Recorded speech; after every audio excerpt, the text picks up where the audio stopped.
I know that this is going to get so many thumbs downs, but your colleagues are not your friends. So in today's video, I'm going to go through how you can keep it friendly, still professional. Stay tuned.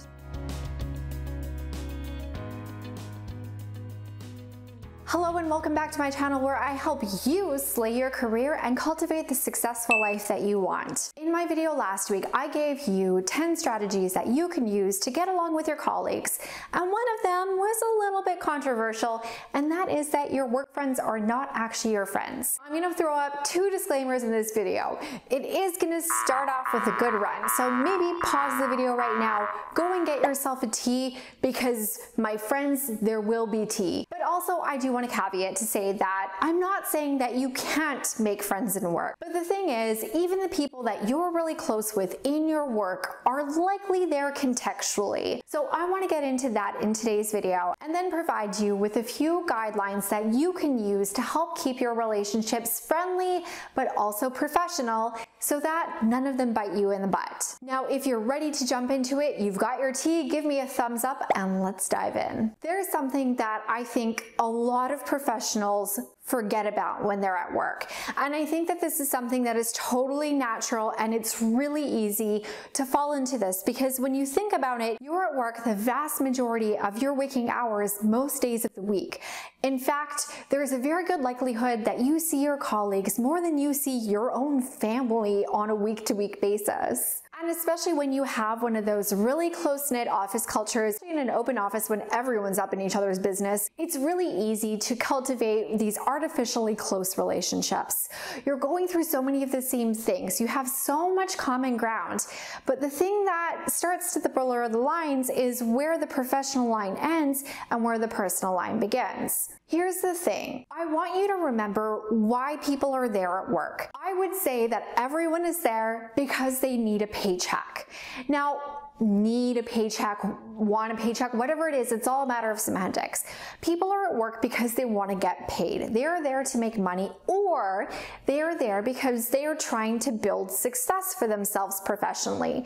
Trust me, if neither of those things mattered, they would just be volunteering or staying at home on their couch with some bonbons and some Dr. Phil. I don't know, maybe that's just me. Now here's the thing, between those 2 different options where someone is there just to get paid and to go home, and between the person that is there because they want to climb the ladder, the first person might not be personally invested in that company and in the people that they work with, where the second person might be so invested in their own success that they are willing to throw their best friend, their mother, their cousin, their sister, whoever under the bus to get there. And you don't want to be someone who gets caught in that pathway. Now, also with all of the in-between, every workplace has its gossip. And one of the ways that you become ensnared in the gossip is to be talking about yourself and things that don't have any place in a professional setting. I swear to God, I just felt the thumbs down buttons being clicked right now. But I think that this is really important for you to hear, because the people that you're friends with in work, even though you spend all of your time and maybe you have happy hours with them and you have your team events, the thing is at some point, one of you is going to move on, and it's going to be exceptionally rare for that person to stay in your life in a meaningful way. If you ever watch Fight Club, you know the reference of a single serving friend. A work friend is just basically a single serving friend who has multiple servings as long as you happen to go to the same office to work at every single day. Now, does it mean that that person is going to fall off the face of the earth if you no longer work with them and never speak to you again? No, but you're probably not going to speak to them all the time. You're probably not going to see them all the time. And yes, there are exceptions, but trust me, you probably know the difference between the exception and the rule. But I want you to treat those real, authentic, and life-changing friendships that can be formed at work as the exception rather than the rule. And in fact, I actually believe that more of the relationships that you have at work are likely to form into those really substantial personal friendships when you follow these guidelines. And that's why you need these 3 guidelines to be friendly, but not friends at work. The first guideline is knowing where to draw the line. I'm never going to be one of those people that advocates for you being totally closed off, all business all the time, super professional, don't talk about your personal life at all. No, you work with these people every single day. You probably want them to know a little something about you. You probably want to know a little something about them as well. And if you don't, totally cool, but then you're probably not watching this video in the first place. Here's the thing, ultimately you are going to have to navigate for you where the lines are between your personal and your professional life.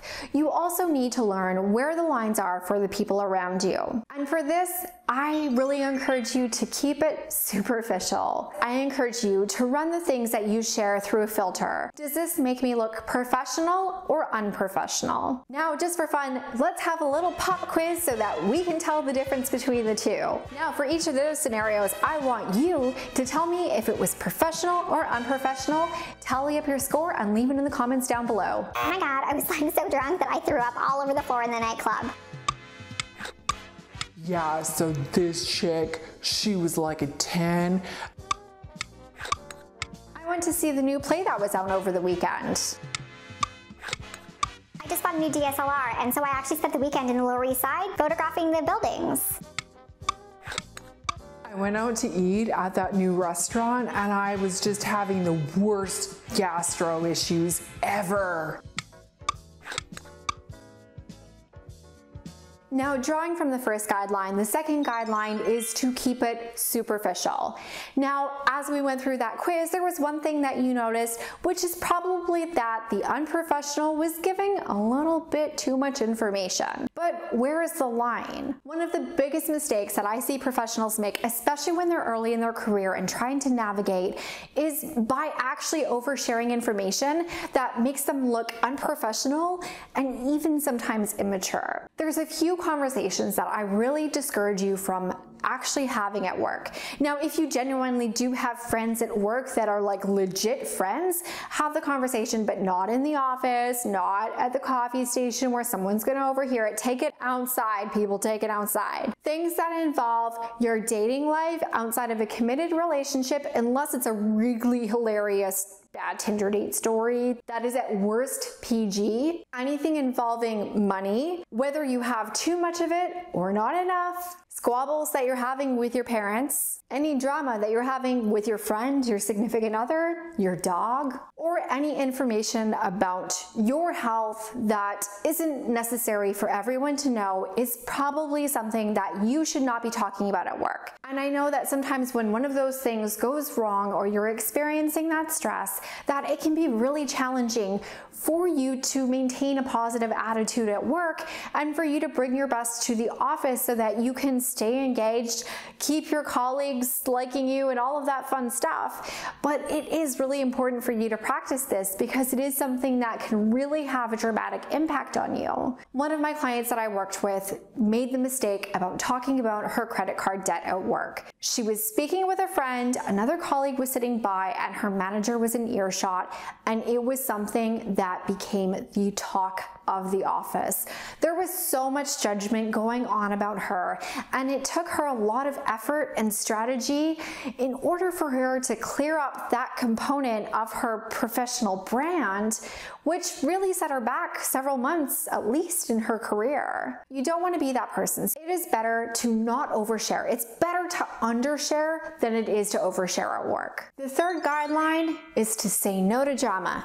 And I know that I have offered this advice in multiple videos at this point, but there is a reason for it. Not enough people take this advice, so I'm going to keep on saying it to you until I know that every single one of you who subscribes to this channel or watches this video really grabs onto it, because it is something that is going to make a huge difference. There is good gossip at work where you are staying in the know, and then there is the bad gossip that is talking about other people or even worse, making yourself a topic of conversation by engaging in the vicious gossip cycle. Break the cycle. When you are not talking about anyone else, no one is going to talk about you.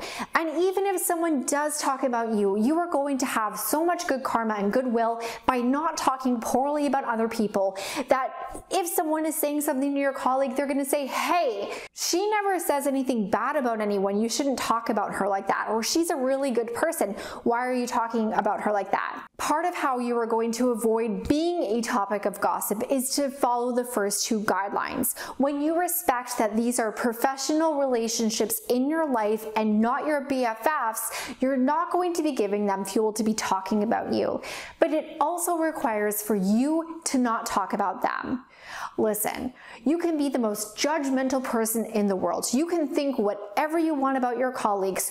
Don't tell any of your coworkers. Go and tell your friends outside of work. Text your parents. Talk to your college roommate about it. Do not share your opinions about your colleagues at work. I know that some of you have seen people do this and they appear to escape it unscathed. However, I guarantee you that it does catch up with them. Now that leads me to a question.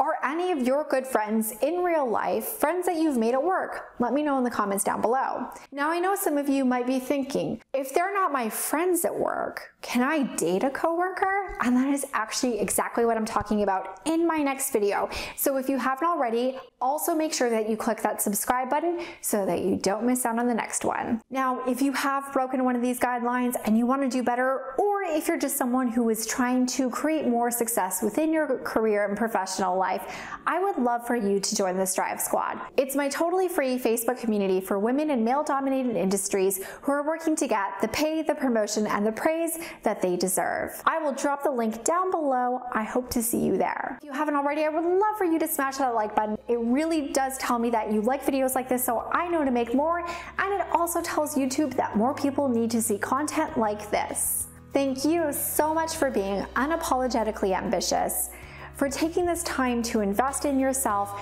and for watching this video. That's it for this week. Bye for now.